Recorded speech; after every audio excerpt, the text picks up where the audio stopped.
Chunk One. Laura Ingraham est se sortie avec un animateur de télévision libéral. Elle a été fiancée à un homme d'affaires. Elle a même eu une relation secrète avec un sénateur démocrate, mais aucun d'eux n'est devenu son mari. En 2005, quelque chose s'est produit qui a mis fin à sa dernière chance réelle de se marier. Les médecins lui ont dit quelque chose qui a tout changé. Son corps, son avenir et ses rêves d'une famille traditionnelle. Mais Laura a refusé d'abandonner. Elle a trouvé une autre façon de devenir mère. Ce qu'elle a vécu explique pourquoi elle élève seule 3 enfants à 62 ans. Laura Ingraham est née le 19 juin 1963 dans une petite ville appelée Glastonbury, dans le Connecticut. Elle a grandi dans une famille ouvrière d'origine irlandaise et polonaise. Son père, James Frederick Ingraham Treuil, est né en 1925 et a servi pendant la Seconde Guerre mondiale. Après la guerre, il a dirigé un lave auto, mais les souvenirs des combats ne l'ont jamais quitté. Ces sombres souvenirs ont façonné ses fortes opinions anticommunistes et il les a transmises à Laura alors qu'elle était encore très jeune. À l'âge de 12 ans, elle lisait déjà des livres d'auteurs conservateurs comme William F. Buckley. Sa mère, Anne Caroline Kack, travaillait comme serveuse et était issue d'une famille d'immigrants polonais. Elle a travaillé dur pour ses enfants jusqu'à son décès en 1999. Laura était la seule fille parmi 3 frères. Curtis, James et Brooks se disputaient souvent avec elle à table, surtout sur la politique. Ces discussions animées lui ont donné un avantage certain. Sa vie familiale était cependant loin d'être paisible. Son père était réputé pour être verbalement violent et la tension à la maison a rendu Laura émotionnellement forte, mais aussi sur la défensive. Elle a déclaré plus tard que ces moments difficiles avaient façonné sa façon de traiter avec les gens à Glastonbury High School, où elle a obtenu son diplôme en 1981. Elle était la capitaine de l'équipe de basket-ball, rédactrice en chef du journal de l'école et obtenait les meilleures notes. Mais les choses étaient toujours difficiles à la maison. Sa relation avec son frère, Curtis, a fini par se briser à cause de désaccords politiques et ils ont cessé de se parler. Son éducation catholique stricte et ses difficultés familiales lui ont donné un mélange étrange de force et de fougue, quelque chose qui allait plus tard définir sa carrière dans les médias. Elle a commencé ses études universitaires en 1941 à Dartmouth, où elle a étudié la littérature anglaise et russe. C'était l'époque de la guerre froide et elle pensait déjà à l'échelle mondiale. Chunk 2. Au cours de sa 2e année, en 1982, elle a rejoint le Dartmouth Review, un journal conservateur dirigé par des étudiants et connu pour son ton incisif. Elle a commencé à écrire des articles controversés. Un article important en 1983 critiquait la discrimination positive, la qualifiant d'injuste.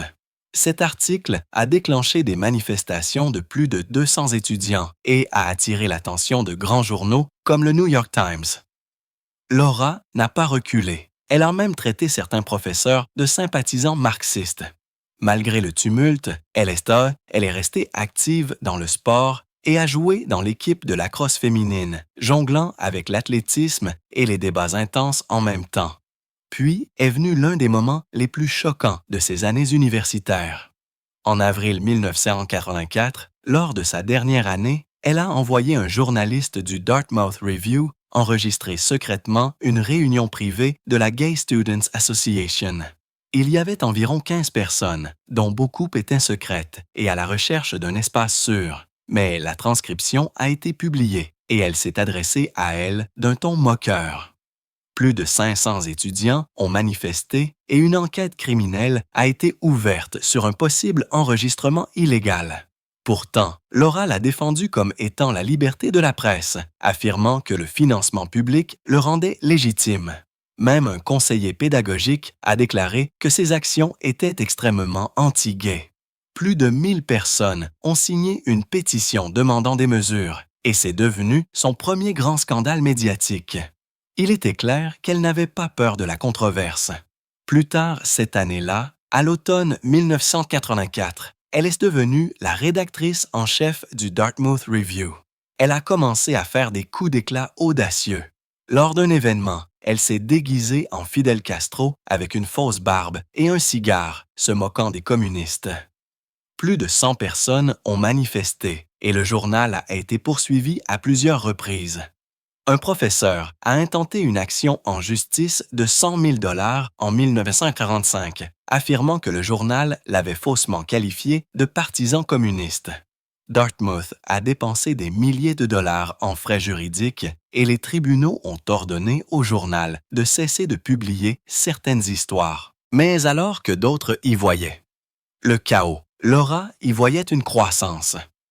Le tirage du journal est passé à 5 000 exemplaires par numéro et le président Ronald Reagan lui-même a fait l'éloge de la revue en 1945. Cela lui a donné de la crédibilité dans les cercles conservateurs et l'a rendue encore plus confiante. Au cours de l'été 1984, elle s'est rendue en Union soviétique pour un programme d'études de 6 semaines. Elle a vécu à Moscou et à Leningrad au plus fort des tensions de la guerre froide. Ce qu'elle a vu l'a choquée. Les gens faisaient la queue pendant 2 heures pour acheter du pain. Les magasins avaient des rayons vides et environ 70% de la population vivait dans la pauvreté. Le salaire moyen n'était que de 180 roubles par mois, soit environ 220 $ à l'époque. Chunk 3. Les gens devaient commercer au marché noir juste pour obtenir des choses essentielles. Elle a même fait sortir clandestinement des livres interdits, ce qui aurait pu la faire arrêter. Cette expérience a renforcé sa haine du communisme et a façonné ses opinions politiques futures. À peu près à la même époque, en 1983 et 1984, elle est sortie avec un camarade de classe qui se trouvait à l'opposé du spectre politique. Il était libéral et actif dans les protestations anti-apartheid. Mais avec le temps, grâce à de longs débats et à la lecture d'Ayn Rand ensemble, il a changé ses opinions et est devenu conservateur. Au printemps 1984, il a écrit une lettre publique disant qu'elle avait changé ses convictions. Mais la relation s'est mal terminée. Cet été-là, il l'a accusée de l'avoir manipulée, disant qu'elle l'avait isolée de ses amis libéraux. Certains l'ont même comparé à un comportement sectaire. Leurs disputes se sont produites devant des dizaines de camarades et de classe. Les gens l'ont appelée sa première conquête idéologique. Cela a montré à quel point elle pouvait être persuasive et polarisante, même à l'époque. Après avoir obtenu son diplôme de Dartmouth en 1985, Laura est allée directement à la faculté de droit de l'Université de Virginie. Elle était connue pour avoir un penchant conservateur. Elle a obtenu son diplôme en 1941 avec un doctorat en droit. Pendant ses études, elle a été rédactrice de notes pour la Virginia Law Review et a écrit des articles forts sur la retenue judiciaire, repoussant les opinions libérales. Elle a suivi des cours comme la procédure pénale avec le professeur William Stuntz et a dit plus tard que ces cours l'avaient aiguisée pour les débats médiatiques. Ses camarades de classe la voyaient souvent se promener dans une Honda avec la plaque d'immatriculation Barked, montrant à quel point elle affichait audacieusement ses convictions. Il y avait même des rumeurs selon lesquelles son conservatisme bruyant avait causé tellement de tensions en classe que cela lui avait presque coûté un rôle de leadership à la revue de droit. Mais elle a persévéré et a établi des liens importants qui l'ont aidée plus tard à Washington. En 1989, alors qu'elle était encore à l'UVA, elle a commencé à travailler comme rédactrice de discours pour Edwin Mutrus, qui avait été procureur général de Ronald Reagan. Elle a travaillé au Conseil de politique intérieure, aidant à rédiger des discours sur les chèques scolaires et la réforme de l'éducation. Elle voulait que les écoles se concentrent sur les valeurs traditionnelles et moins sur le contrôle fédéral. À seulement 26 ans, elle avait déjà un bureau à la Maison-Blanche. Elle a plaisanté une fois en disant qu'il était plus grand qu'elle ne l'avait prévu. Mais en coulisses, ses notes de service faisaient avancer des idées controversées, notamment des critiques de ce qu'elle appelait le lavage de cerveau libéral dans les écoles. Certaines personnes au sein de l'administration ont déclaré que ses écrits avaient presque provoqué des fuites. Mais elle a fait forte impression et ses idées ont touché des millions d'étudiants grâce à des changements de politique. Après la faculté de droit en 1991, elle a été greffière pour le juge Ralph Chunk IV, Winter à New York, à la Cour d'appel des États-Unis. Il était une voix conservatrice respectée. Elle l'a aidé à traiter plus de 200 affaires par an, dont beaucoup concernaient la liberté d'expression et la religion dans les espaces publics. Ses écrits juridiques ont eu une réelle influence et des personnes au sein du tribunal ont déclaré que son travail avait contribué à façonner les décisions. Mais il y a aussi eu des murmures. Certains ont dit qu'elle s'était heurtée à des greffiers libéraux et qu'elle avait même divulgué des arguments privés aux médias conservateurs. Si cela s'avérait vrai, cela aurait pu enfreindre les règles d'éthique, mais cela ne l'a rendue que plus admirée dans les cercles de droite. Cet emploi était un tremplin. Il lui a donné une connaissance approfondie des batailles juridiques et l'a mise en contact avec des personnes qui l'ont aidé plus tard à s'élever encore plus haut. En 1992, elle a assumé son plus grand rôle juridique à ce jour, greffière pour le juge de la Cour suprême, Clarence Thomas. Il venait de rejoindre la Cour après un processus de confirmation difficile en 1991. Laura l'a aidé dans les affaires importantes, en particulier celles concernant la discrimination positive. Elle a travaillé sur les préparatifs de grandes affaires comme Adheron Constructeur contre Sèvres, qui remettait en question les préférences raciales dans les contrats fédéraux. Elle n'avait que 29 ans, mais elle avait accès à tout, soit plus de 80 affaires cette année-là. Elle s'est rapprochée de Thomas et a fait l'éloge de son mentorat. Certains ont dit qu'elle avait utilisé ce poste de greffière pour tisser des liens avec les principaux républicains. D'autres ont remarqué comment les descentes solitaires de Thomas correspondaient à sa propre attitude de ne faire aucun prisonnier. Cette année à la Cour lui a donné à la fois pouvoir et prestige.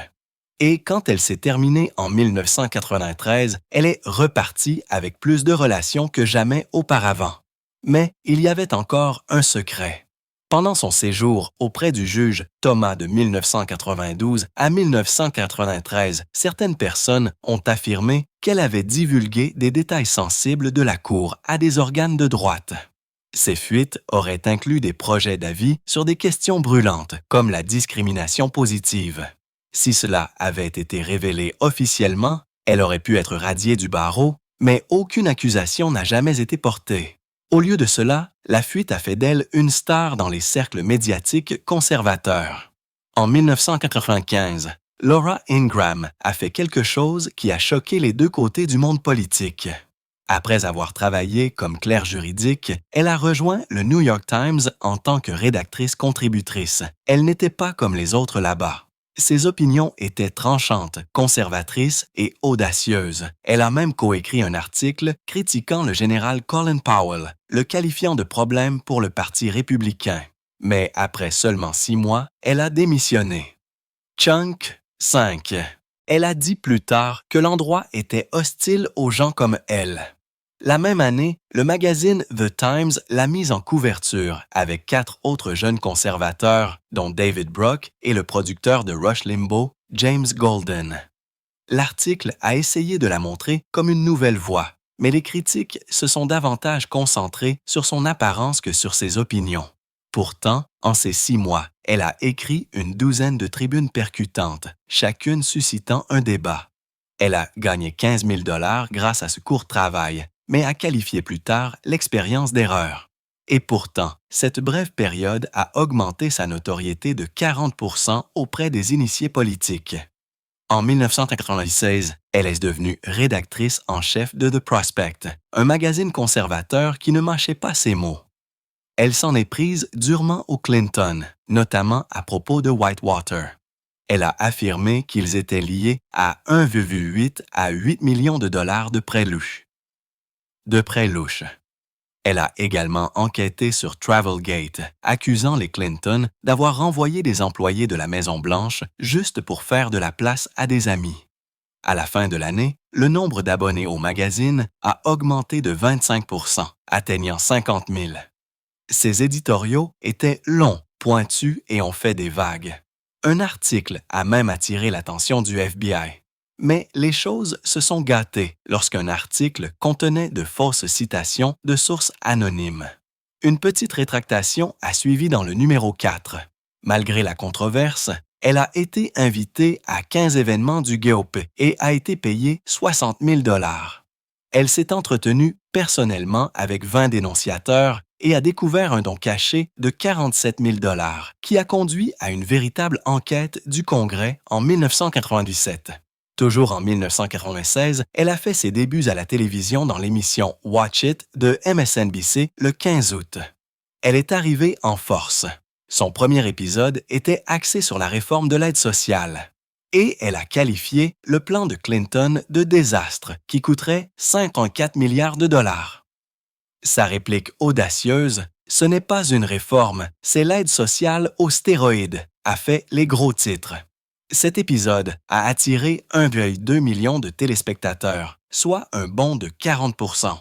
Elle est revenue en force, se disputant sur la discrimination positive et utilisant des statistiques pour étayer ses arguments. L'un de ses plus grands moments viraux s'est produit lorsqu'elle a dénoncé un démocrate pour son hypocrisie, citant des données sur 300 000 cas de fraude à l'aide sociale. Cet extrait avait atteint un demi-million de vues en 1997. Chaque épisode lui rapportait 10 000 $ et elle se préparait dur. Utilisant jusqu'à 50 fiches à chaque fois, elle mémorisait des chiffres comme la baisse de 12 % de la pauvreté après la réforme de l'aide sociale. En 1997, elle a suscité davantage de controverses avec une tribune dans le Washington Post, publiée le 22 juin. Elle a utilisé le mot « féminadise », un terme rendu célèbre par Rush Limbaugh pour attaquer les féministes radicales. Chunk, c'est ça. Elle a dit qu'elles nuisaient aux familles et qu'elles avançaient des idées dangereuses. Elle a souligné des sondages de 1996 montrant que 62 % des femmes ne soutenaient pas le féminisme extrême et l'a lié à une augmentation de 15 % du nombre de familles monoparentales. La réaction a été explosive. Elle a reçu 5000 lettres, la plupart d'entre elles étant en colère. Gloria Steinem a même qualifié l'article de discours haineux. Elle a également affirmé que les féministes ne se souciaient pas des scandales de Clinton et a déclaré qu'elle faisait pour ça la promotion de l'avortement sur demande, faisant référence à 1,5 million d'avortements en 1995. En raison de cet article, elle a perdu une offre d'emploi de CBS, mais cela l'a également aidée à vendre 20 000 livres supplémentaires. Dans l'article, elle a admis avoir autrefois dénoncé un groupe gay à l'université juste pour dénoncer les préjugés en matière de financement. La même année, une séance photo pour le magazine New York Times a tout changé. Le 10 mars 1997, elle a posé à Manhattan portant une mini-jupe à imprimer léopard et tenant un marteau. Elle ne possédait même pas la jupe. Une amie la lui avait prêtée parce qu'elle n'avait pas les moyens de s'acheter quelque chose de fantaisie. La photo est apparue sur la couverture du numéro du 9 avril, vue par 2,5 millions de lecteurs. Les critiques l'ont qualifiée de sexiste et l'ont accusée d'essayer d'être une pin-up conservatrice. Certains ont même dit que cela ressemblait à quelque chose sorti de Playboy. Elle a dit plus tard qu'elle le regrettait, surtout après avoir reçu des menaces de mort de féministes et avoir perdu 20 % de ses contrats de conférencière cette année-là. Mais la photo l'a aussi rendue célèbre. Rush Limbaugh l'a qualifiée d'émancipatrice. Les producteurs de télévision ont adoré l'attention et l'ont engagée 45 fois en 1997 seulement. En 2000, elle a publié son premier livre, The Hillary Trap, Tearing into Hillary Clinton. Elle a dit que la version du féminisme de Clinton rendait les femmes plus faibles et non plus fortes. Le livre est sorti en juin et s'est vendu à plus de 100 000 exemplaires dès le premier mois. Il est resté sur la liste des best-sellers et a donné le ton aux futures batailles d'Ingram. Le livre comprenait des chapitres sur le plan de santé raté de Clinton et des scandales comme Whitewater. Elle a fait valoir que 80 % du financement de la santé des femmes ignorait les problèmes qui affectent réellement les femmes. Les critiques ont dit que le livre était toxique et rempli d'amertume, mais il a cimenté son rôle de voix conservatrice bruyante et impénitente. En 2001, elle a lancé le Laura Ingraham Show, sa propre émission de radio. Elle a été lancée en avril et a connu une croissance rapide, étant diffusée sur plus de 300 stations. En 2004, 5 millions de personnes étaient à l'écoute chaque semaine. Après le 11 septembre, elle est devenue encore plus populaire, défendant les valeurs américaines et attaquant des célébrités comme Madonna pour avoir critiqué la guerre. Chunk, 7. Elle a déménagé à Talk Radio Network en 2004 et en 2012, elles étaient classées numéro 5 sur la liste du magazine Talkers. Mais son style de confrontation a également causé des problèmes. Certains annonceurs se sont retirés. En 2018, elle a mis fin à l'émission pour se concentrer sur sa famille et ses podcasts. En 2004, elle a fortement soutenu la guerre en Irak dans son émission de radio. Elle a qualifié les manifestants anti-guerre de non-patriotiques et a affirmé qu'ils aidaient les terroristes. Ces mots ont provoqué l'indignation, mais ses cotes d'écoute ont augmenté. Elle a parlé à des soldats revenant de Bagdad et a dépeint les critiques comme étant faibles, voire dangereux. La même année, elle comptait 1,5 million d'auditeurs quotidiens. Mais des années plus tard, en 2016, elle a changé de ton. Elle a admis que la guerre avait été une erreur. Son revirement a surpris de nombreux fans et a fait se demander à certains comment elle avait pu se tromper à ce point, alors que la guerre avait causé plus de 4000 morts américains en 2008. En 2008, elle s'en est prise à John McCain dans son émission, le dénonçant pour avoir soutenu l'amnistie pour 11 millions d'immigrants sans papier. Elle a dit qu'il mettait en danger les emplois et la culture américains. L'entrevue a eu lieu en février et a fait sensation pendant les primaires républicaines. McCain a essayé de se défendre, mais ses questions l'ont blessé auprès des conservateurs. Après l'entrevue, son soutien a chuté de 5%. Plus tard, en 2013, ils ont uni leurs forces sur de nouvelles réformes. Mais en 2008, elle a contribué à le dépeindre comme un conservateur faible, ouvrant la voie à la rhétorique de style Trump des années plus tard. En 2013, elle s'est moquée du matériel de vote en langue espagnole à l'antenne, utilisant un faux accent et faisant des blagues sur les bulletins de vote en swahili.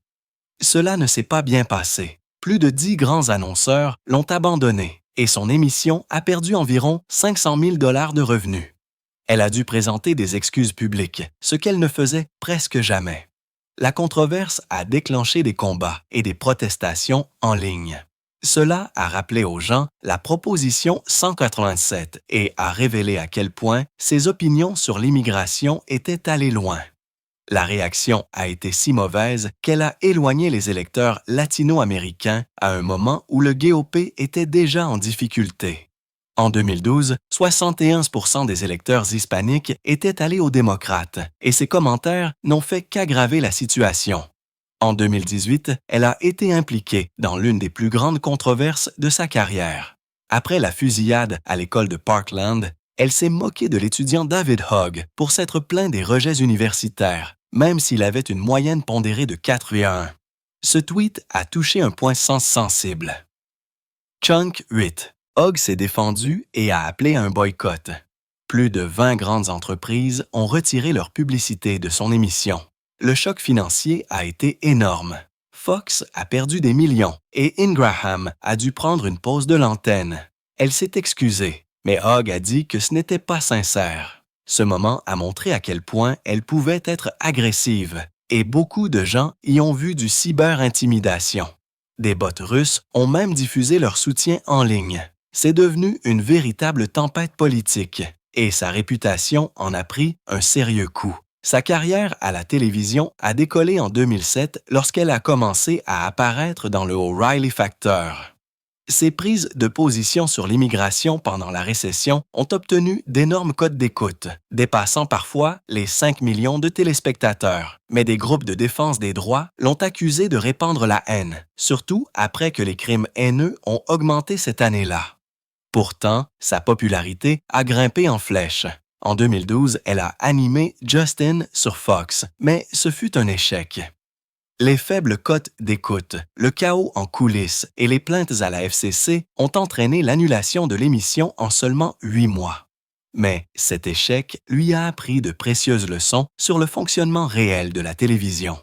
Puis, en 2017, elle a obtenu sa propre émission en prime time, The Ingram Angle. Elle a été lancée le 30 octobre et a débuté avec 3,3 millions de téléspectateurs. Son style était audacieux, sans filtre et profondément lié au mouvement Trump. Elle a qualifié l'enquête de Mueller de chasse aux sorcières et a fait régulièrement appel à des alliés de Trump. Même après la controverse David Hogg, ses codes d'écoute ont rebondi en 2019.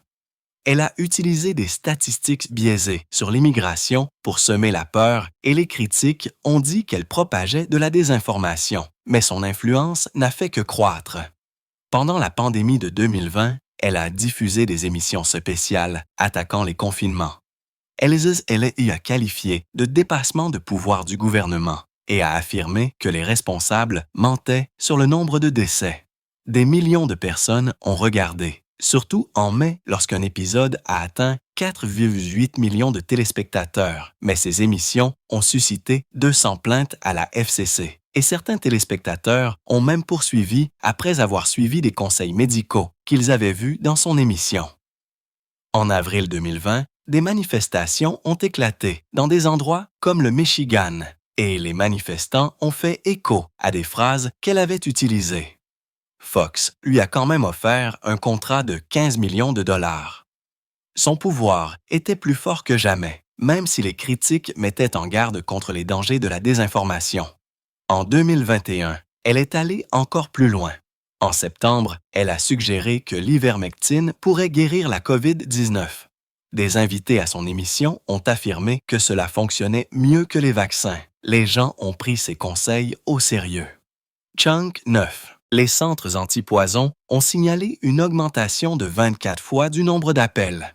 La FDA a dû intervenir et avertir le public. Des familles ont intenté des actions en justice, dont une de 10 millions de dollars après le décès d'un être cher qui en avait pris. Les annonceurs ont fui à nouveau et Fox a perdu 5 millions de dollars. Pourtant, Ingraham a maintenu ses affirmations et a qualifié ses critiques d'outils des grandes sociétés pharmaceutiques. En 2023, même le Congrès enquêtait sur son rôle dans l'hésitation à la vaccination. Des études ont montré que ses téléspectateurs étaient 20% moins susceptibles de se faire vacciner. Cet épisode est devenu un symbole de la façon dont les voix médiatiques incontrôlées peuvent être dangereuses. Elle a également écrit de nombreux livres. En 2003, elle a publié Shut Up and Sing, attaquant les célébrités libérales pour être anti-américaines. Cela a contribué à alimenter la réaction contre les Dixie Chicks après qu'elle se soit prononcée contre le président Bush. En 2010, elle a publié The Obama Diaries, un livre satirique prétendant révéler les pensées privées de Barack et Michelle Obama. Il a atteint le numéro 1 sur la liste des best-sellers, mais a entraîné des menaces de mort et des enquêtes du FBI. En 2017, elle a publié Billionaire at the Barricades, célébrant la victoire de Trump et la comparant à l'ascension de Reagan. Il s'est vendu à 50 000 exemplaires dès la première semaine. Et puis, il y a eu LiveZ, le site web qu'elle a lancé en 2015 avec Peter Anthony. Il a rapidement gagné du terrain avec 10 millions de visiteurs mensuels en 2016, partageant des histoires virales sur l'immigration et les célébrités. Mais en coulisses, les choses s'effondraient. En 2017, des femmes du personnel ont accusé le PDG de harcèlement et les fausses pistes nouvelles ont entraîné une baisse du trafic. En janvier 2018, Ingram a discrètement vendu sa part. L'empire qu'elle avait construit se fissurait, mais cela a montré tout le chemin qu'elle avait parcouru. Au début des années 1980, lorsque Laura Ingram n'était qu'une étudiante à Dartmouth, elle est tombée amoureuse de quelqu'un de très inattendu. Il s'appelait Desh D'Souza, un étudiant indien en échange que de nombreux camarades de classe ont ridiculisé. Mais Laura s'en fichait. Elle voyait quelque chose de différent en lui. Ils étaient tous les deux déterminés, travaillant tous les deux sur un journal universitaire conservateur. En 1941, elle est devenue la première femme rédactrice en chef du journal. Et en 1983, ils étaient déjà fiancés. Ils rêvaient grand ensemble, parlant souvent de la façon dont ils allaient défier les voies libérales en Amérique. Même s'ils ne se sont jamais mariés et se sont séparés vers 1945, ils sont restés en bons termes. Desch a réalisé plus tard un film intitulé 2016 Obama's America, qui a rapporté plus de 33 millions de dollars en 2012. Chunk, 10. Des années plus tard, lorsqu'il a eu de graves problèmes juridiques et aurait pu aller en prison pour violation du financement de campagne, Laura l'a soutenu. Il a fini par être gracié par Donald Trump en 2018. Leur relation n'a pas duré, mais le lien et les convictions qu'ils partageaient n'ont jamais vraiment disparu. Au milieu des années 1990, Laura a commencé à sortir avec James F. Reyes, un homme d'affaires de Chicago qui travaillait dans la distribution de bière. Tout allait à merveille et le 26 avril 2005, ils se sont fiancés. Mais seulement 3 jours plus tard, Laura a reçu une nouvelle qui a changé sa vie. Elle avait un cancer du sein. Elle n'avait que 41 ans et a dû subir une intervention chirurgicale le 29 avril, suivie de dures séances de chimiothérapie. Leur mariage n'a jamais eu lieu. Ils ont rompu leur fiançailles en mai, et même si elle a essayé d'en plaisanter publiquement, c'était manifestement douloureux. Elle a dit plus tard dans une entrevue que c'était pour le mieux. Il l'a soutenue pendant le traitement et elle lui en était reconnaissante. Mais le chagrin est arrivé au pire moment possible. Pourtant, en 2006, elle avait vaincu le cancer et trouvé un nouveau but, la maternité. Avant d'en arriver à là, il s'était passé quelque chose d'étrange. En 1998, Laura, connue pour ses fortes opinions conservatrices, a commencé à sortir avec Keith Olbermann, qui était un présentateur de télévision libéral bien connu. Personne ne pouvait y croire. Ils étaient totalement opposés, et leur relation n'a pas duré longtemps. À la fin de 1998, c'était fini, et pas discrètement. Keith est passé à la télévision en 2008 et l'a qualifié de mesquine. Laura a riposté dans sa propre émission, l'accusant de manquer de respect aux troupes américaines. En 2017, il a même affirmé qu'elle avait autrefois vandalisé la maison d'un ex en collant un tuyau d'arrosage dans la fente à lettres, bien que cela n'ait jamais été confirmé. Leur courte relation est devenue un carburant pour les tabloïds, d'autant plus que les deux sont restés sous les projecteurs pendant des années. Puis, est venue une autre romance inattendue, cette fois avec un démocrate. Vers 1999 ou 2000, Laura a commencé à fréquenter le sénateur Robert Torricelli du New Jersey. Il était bruyant, dramatique et très différent d'elle politiquement. À l'époque, il siégeait au Sénat, mais un scandale grandissait autour de lui. En 2001, il a été accusé d'avoir accepté des cadeaux illégaux, dont près de 54 000 $ en espèces et en articles de luxe. Le Sénat lui a donné un avertissement public en 2002 et il a décidé de ne pas se présenter aux élections. Pendant ce temps, la carrière radiophonique de Laura décollait. Chunk 11. Son émission a commencé en 2001. Leur relation n'a pas survécu à la tempête politique. Ils se sont séparés discrètement en 2002. Et Laura a continué son chemin au moment où sa renommée médiatique commençait à exploser. Mais derrière toute cette renommée se cachait encore la lutte contre le cancer. Le 26 avril 2005, le jour même où elle a annoncé ses fiançailles, les médecins lui ont dit qu'elle avait un carcinome canalaire infiltrant. Il était agressif et à croissance rapide. Elle avait une petite tumeur de seulement 9 mm, mais elle était dangereuse. Elle a subi une intervention chirurgicale suivie d'une chimiothérapie et d'une radiothérapie intense. Un test expérimental appelé Oncotype DX, suggéré par un auditeur qui se trouvait être oncologue, a aidé à guider son plan de traitement. Même si le test n'était pas encore approuvé, il lui a sauvé la vie. Même lorsqu'elle souffrait, elle a continué à diffuser son émission depuis l'hôpital. Son corps s'effondrait et ses fiançailles ont pris fin. Mais elle ne voulait pas que cela l'arrête. Elle a dit que sa foi l'avait aidée à continuer. En décembre 2005, elle a été déclarée guérie du cancer. Les médecins l'ont averti que les traitements l'avaient probablement rendue infertile.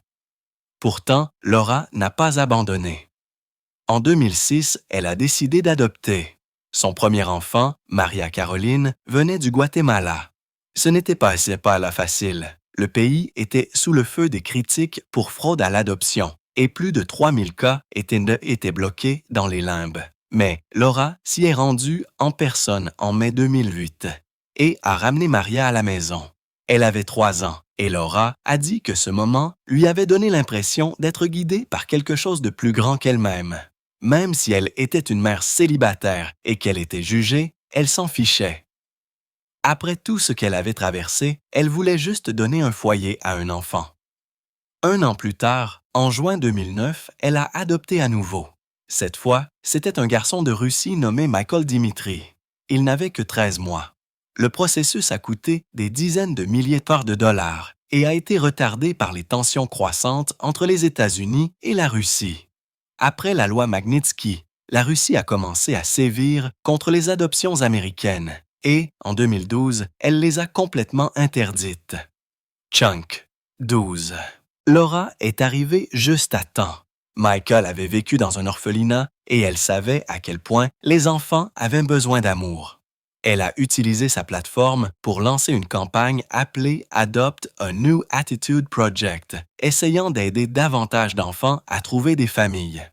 En 2011, elle a adopté un enfant de plus, un garçon d'1 an nommé Nikolai Peter, également originaire de Russie. Son adoption a pris 18 mois et a à peine franchi la ligne d'arrivée avant l'interdiction totale en décembre 2012. À ce moment-là, plus de 1000 familles américaines étaient bloquées dans le système et plus de 250 000 orphelins russes étaient laissés sans foyer. Laura a qualifié ses fils de miracles. Elle savait que les gens la critiquaient pour avoir adopté des enfants à l'étranger tout en étant critique envers l'immigration, mais elle a dit que ses choix venaient de son cœur. À ce moment-là, elle était mère de 3 enfants, les élevant seule et construisant sa vie autour d'eux. Même si elle était dure à l'extérieur, les effets du cancer l'ont durement touchée en coulisses. Après ses traitements en 2005, elle a perdu tous ses cheveux. Elle était faible, épuisée et luttait mentalement. Ses journaux intimes montraient des signes de dépression si profonds qu'elle avait même des pensées de ne pas vouloir vivre. Elle a pris du temps libre de son émission. Elle craignait que sa fille grandisse sans elle. Elle a remis en question sa carrière, son apparence, son avenir. C'est la foi et les amis qui l'ont aidée à sortir de cet endroit sombre et, lentement, elle a commencé à guérir. Cette douleur l'a poussée à adopter et à reconstruire sa vie. Maintenant, en 2025, Laura Ingram a 62 ans. Elle vit à Washington, D.C., élevant ses 3 enfants, Maria, Dimitri et Nikolai, seule. Elle ne s'est jamais mariée. Elle a survécu au cancer du sein. Elle a adopté des enfants de différentes parties du monde. Sa valeur nette est de plus de 40 millions de dollars et son émission atteint encore des millions de téléspectateurs chaque soir, même si les chiffres ont baissé.